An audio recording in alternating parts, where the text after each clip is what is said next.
Hello Year 10 and welcome to our series of lessons that we're going to be looking at on Component 3.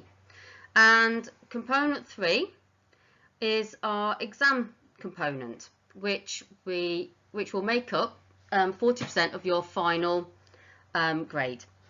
And as you can see, this component is about health and well-being. And some of the things that we will be looking at with this will be familiar to you because it will have strands in it from components 1 and 2, so it'll be familiar to you. Some will expand on that a little bit and add a bit more detail, and other parts of it will be new, will be a little bit different. And so if you have a look at this is taken from the exam board, and it outlines the things that the exam board are expecting you to have an understanding of. We're going to look at all of these before the summer. The only one that we won't cover is this one, because it's very brief. We'll incorporate that into a lesson in the autumn term, but the rest of it we're going to be looking through. So one of the suggestions that I'm going to make is at the end of each lesson, go back to this section and just pause and just double check that you feel happy, that you understand the bullet points and that you feel confident with them. And then if there's anything you're not sure about or anything you're unclear about, you can contact me and ask me for a bit more clarification. Okay, so if we think about the title of this component, we know that what we're looking at is health and well-being. And when we think about our definitions of this, when we think about a definition of health, for example, health is the absence of physical illness, okay, or disease, or we may feel healthy if we have a pre-existing condition such as eczema or diabetes or asthma, but it's well controlled, okay. It can also be described as feeling a sense of achievement or maintaining good fitness. So for example, an example of that would be if somebody takes positive steps with their diet and exercise, for example, and they may feel as though they're in good health. They may feel a sense of achievement that they exercise every day or they eat a balanced diet. Health also means, or being in good health also means things like making sure that you're up to date with vaccinations or up to date with any checkups that you might have at the doctor or with the nurse. So for example, a person who has asthma, one of the things that might illustrate that they're in good health or taking care of their health is if they have their annual asthma checkups. When we think about well-being, we know that well-being is broader, and well-being means our overall health with our, not just our physical health, but our mental health as well. And the combination of our health and well-being means that all of our pies, it's talking about every single one of our pies together. And what that means is a holistic definition. So that means the whole person. And when we're looking at this unit, that's what we're going to be thinking about. We talk about health and well-being, we're talking about the whole person. Okay, so all the pies together. We're also going to be looking at different factors that might influence our health and our well-being, either in a positive or negative way. So for example, factors or things that might influence our health and well-being in a good way could be things such as a balanced diet or regular exercise, or also having regular sleep and rest. You can see on the right hand column that some of the negative or things that could have a negative impact on our health and well-being could be things like a mismanaged diet or stress or lack of exercise, for example. Right, so for this session, for the rest of this session, we're going to be looking at genetic inheritance. We're going to be looking at what it is and how it might affect a person, particularly in relation to their pie's development. Now, in your facts book, you have a series of questions. There'll be a series of questions every single week, and all of those questions we will run through, or we'll run through the answers to them during the PowerPoint.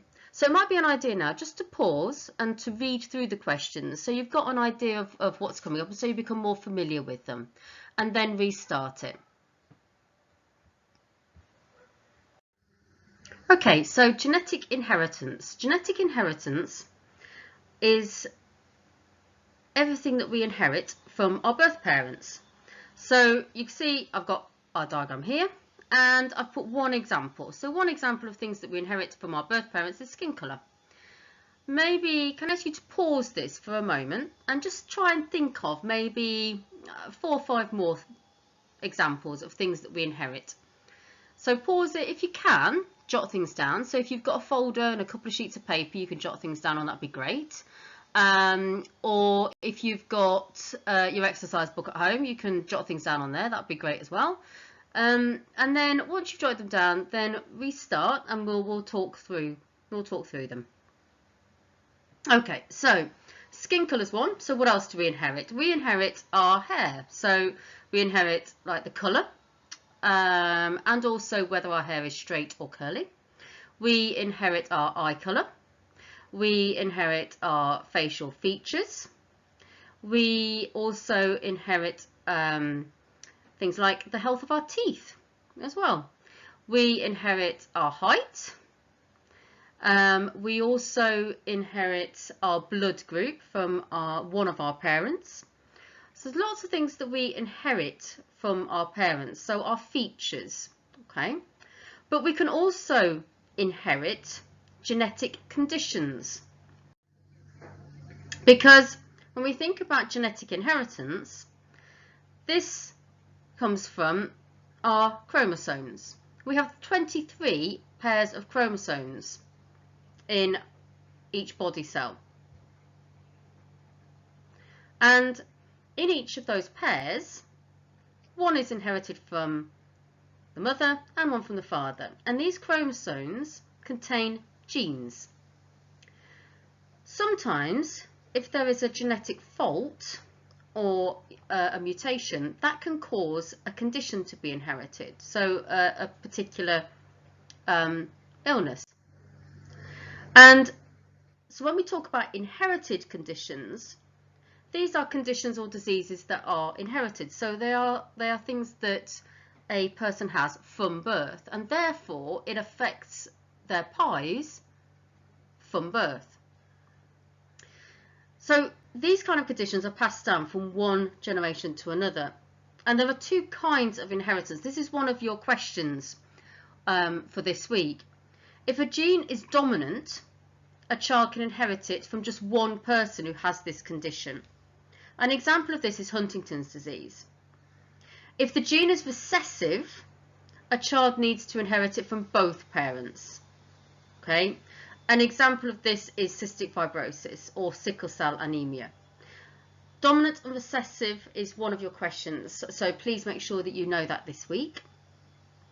As I've said before, if there's any part of this that you want to recap or go over, just pause it, go back, just take your time. So an example of an inherited condition is cystic fibrosis. Now, cystic fibrosis, there's a lot of detail on here, and I'm going to go through some of this, but obviously you can pause it and go through it when you have the chance.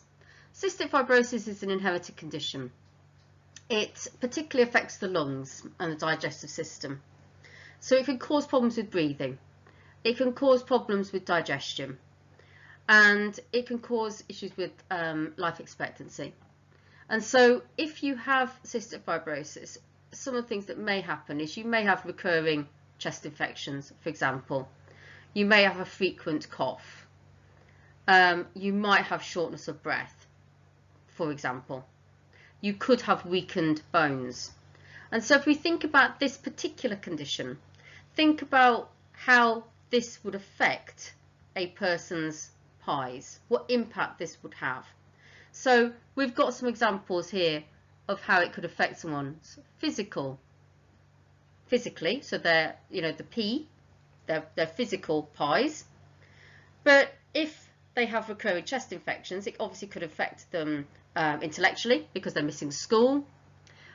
It will have an impact emotionally because they could feel low, they could feel anger, bitterness, upset, and if they're missing school or missing out on things, it could affect them socially as well. Okay, so when we think about all of these, it has an impact on all of the pies. Also, there are chromosomal conditions, and this is not caused by a faulty gene. This is caused by having either more or less than 23 pairs of chromosomes. So Down syndrome, for example, is caused by having an extra copy of chromosome 21.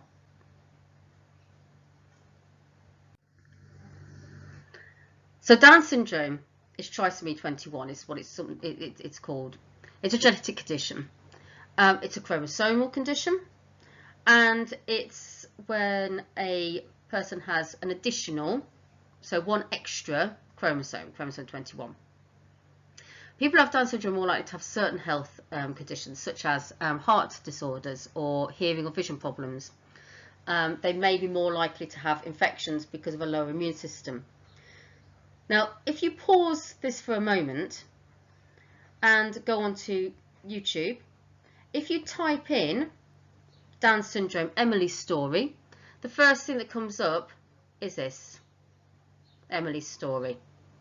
Okay, if you have a watch of that, it's about 5 minutes long, and it talks about Emily and how having Down syndrome has had an impact on her and how it's affected her pies. You could also go on to, if you type into YouTube, if you type in Life with Down syndrome, Alexandra's story, you could do the same thing. Both of them are about 5-6 minutes long. For the second one, Alexandra's story, it's there, it's on BBC Teach. And I've put on the suggestions of additional activities to go on to BBC Teach Modern Studies, because they have a whole range of these and they are brilliant. If you pause this for a moment and watch those, on the next slide, we're going to just have a talk through what they show you about how Down syndrome affects their pies. Right, so hopefully you've had a chance to have a look at those. So when we talk about how somebody's pies are affected, remember we're talking about positive and negative. So if we think about Emily and Alexandra, we know that both of them have been affected physically. So it talked about Emily in particular having heart conditions when she was a baby, being in and out of hospital and having quite a lot of physical ailments linked to having Down syndrome. And Alexandra as well, it's had an impact on her physical growth. So she's a lot smaller than her sisters. For example, she also needs quite a lot of support in terms of getting dressed or getting ready for school and that kind of thing. Now, intellectually, both of them are in mainstream education. When you saw the story about Alexandra, she has a lot of support, so one-to-one support with things like her maths and reading and her writing, spelling and so on. But both of them are making really great progress and learning new skills. So Emily is going to college. She obviously rides ponies and she's very skilled at that. And you saw there with Alexandra's story, she does the swimming and gymnastics, so a whole range of things. Now, emotional and social, remember, when we talk about pies, we often talk about emotional and social together because they kind of go hand in hand.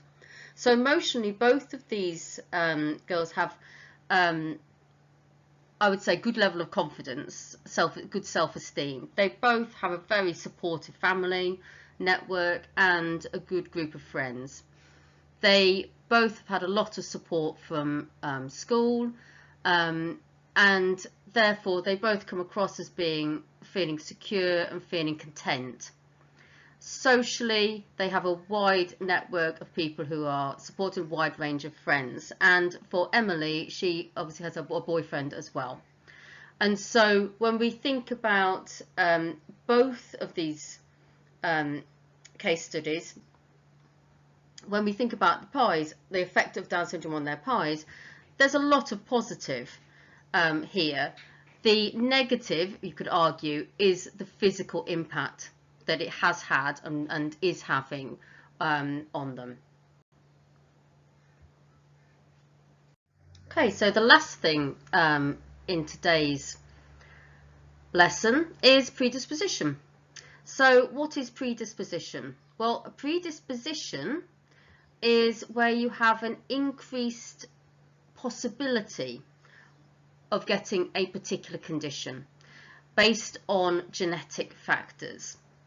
So for example, if both of your parents have asthma, you have a higher chance of having asthma, but it's not guaranteed, or not, you may not get asthma. So it doesn't mean it's inevitable, but it means you've got a higher chance. Now, if you have a look at some examples here are some examples of things that people might have a predisposition to. So if both of your parents have poor teeth health because their teeth aren't strong, then you have a predisposition to that yourself, but that it's not inevitable. If your parents have high blood pressure or hypertension, again the same thing, you are at a higher risk of that yourself, but it doesn't mean that you definitely will have hypertension or high blood pressure. Okay, so it means that you've got an increased likelihood of it, but it's not guaranteed. So looking at an example, if you look at coronary heart disease, a person could inherit heart disease because their parents have heart disease.